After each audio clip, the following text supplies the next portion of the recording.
Salut la team, j'ai vu le 3e épisode de Miss Marvel et comme d'habitude je vous fais une vidéo très courte sur mon avis et ma réaction. C'est une petite critique, on va pas se mentir et on commence dès maintenant cette vidéo. Let's go.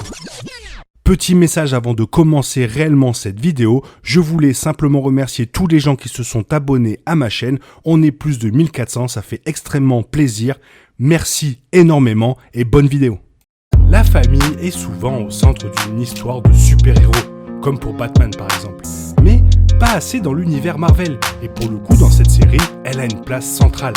Après avoir essayé le bracelet de son arrière-grand-mère pour la première fois, Kamala Khan découvre que parfois un héritage peut être bien plus qu'un simple bracelet.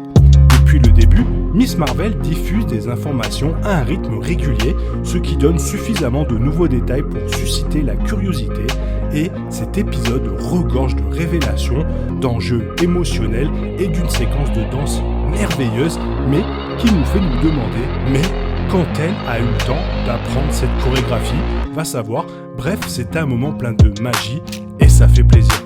Maintenant, il y a de nombreux obstacles sur le chemin de Kamala, des réponses à de grandes questions et cet épisode nous offre aussi un mariage en histoire de fond. Rapidement, mise à son terme par l'arrivée de ce que nous pensons être les méchants de cette saison.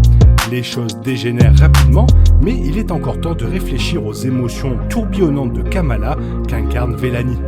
Kamala connaît bien les super-héros et elle a toujours Captain Marvel comme fond d'écran sur son téléphone. Et cela donne au personnage un niveau de connaissance qui ne fait qu'augmenter la pression qu'elle s'impose. Les attentes par rapport à la réalité sont plus qu'une vidéo prête pour Internet, et regarder des vidéos d'elle-même sur TikTok n'apporte pas beaucoup de clarté.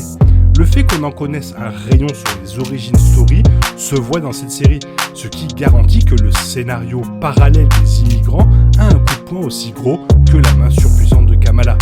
Ainsi, lorsque Kamala parle à sa mère de sa situation actuelle, elle peut le faire sans dire un mot sur le jean, son arrière-grand-mère et ses bracelets mystiques. Ce moment mère-fille offre un aperçu des luttes passées de Muneba et un lien avec le présent. C'est une scène magnifiquement dirigée par Mira Menon qui permet de briser davantage certains traits de caractère de la matriarche Khan. Muneba cite la découverte de la mosquée comme un moment déterminant de ses premières années dans le New Jersey où ses attentes à l'égard des États-Unis ne correspondaient pas à sa réalité. C'est l'un des nombreux moments des 3 premiers épisodes au cours desquels la place de la foi musulmane ajoute une normalité rarement offerte dans les histoires occidentales traditionnelles. Dans l'épisode de la semaine dernière, le DODC a restreint sa recherche de personnes encore non identifiées ayant des pouvoirs sur la mosquée, ce qui a suggéré des parallèles avec les stéréotypes nuisibles du monde réel que cette attaque de front. L'agent Diver n'a aucun respect pour le caractère sacré de ce bâtiment, il est donc rafraîchissant de l'entendre se faire instruire par une adolescente sur le protocole requis pour fouiller une mosquée. La confiance de Nakia dans cette scène est suivie de sa fureur et de sa frustration lorsqu'elle parle à Kamala de la notion d'autosurveillance familière à ceux qui pratiquent cette foi. Encore une fois, il s'agit d'une conversation percutante couvrant des thèmes du monde réel qui n'ont jamais été abordés dans le MCU. Le personnage de Nakia est étoffé davantage au cours de ces scènes, et gagner le siège au conseil d'administration de la mosquée garantit qu'elle ne joue pas simplement la meilleure amie de la super-héros. Fletcher et Vellani sont à l'aise en présence l'une de l'autre, ce qui ne fera que rendre la rupture probable à venir plus douloureuse. Alors que Bruno lui est dans le secret depuis le premier jour, Nakia découvre que Kamala est Nightlight par hasard. Encore une fois, tout cela fait partie du fait que Kamala est tirée dans plusieurs directions. Et la colère de Nakia contre son ami pour avoir gardé un secret et aussi avoir mis une cible sur la mosquée est inévitable. Personne dans la famille de Kamala n'a compris que son comportement mystérieux a commencé à peu près au moment où Nightlight est apparu. Pendant le mariage, avant qu'elle ne déclenche l'alarme incendie pendant la réception d'Amir et Tiesha, c'est comme si Kamala n'avait jamais reçu ce cadeau surnaturel. C'est un autre cas de Miss Marvel montrant différentes phases de touches culturelles. Il est un autre Notez que je suis allé aussi loin sans discuter des grandes révélations concernant le rôle de super-héros de Kamala. C'est parce que les éléments familiaux sont toujours les plus réussis.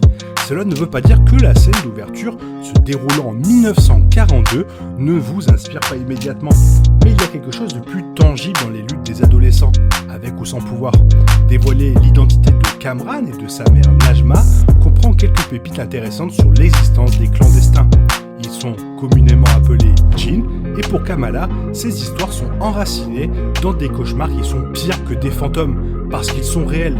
Et alors on se demande pourquoi elle leur fait confiance si rapidement du coup, sans parler de l'ensemble étant exilé de la dimension Nour, et aucun suivi concernant ce qu'ils ont fait pour justifier ces punitions sévères n'est apporté.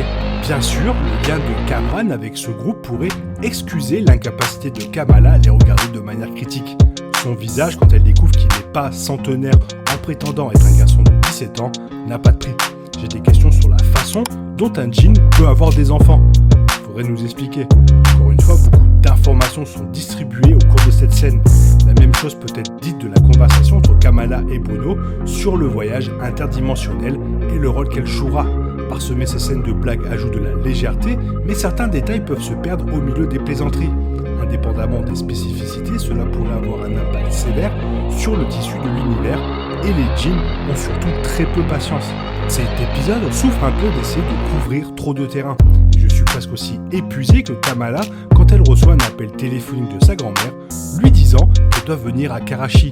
La séquence de combat est une dose d'adrénaline, mais ne peut pas rivaliser avec le numéro de danse qui la précède, même si elle s'inspire de la séquence de la cuisine avec Jurassic Park.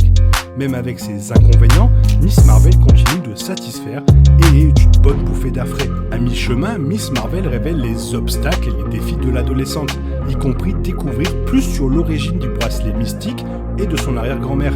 La description de la surveillance et de la persécution auxquelles sont confrontés les musulmans est parallèle à l'histoire du super-héros.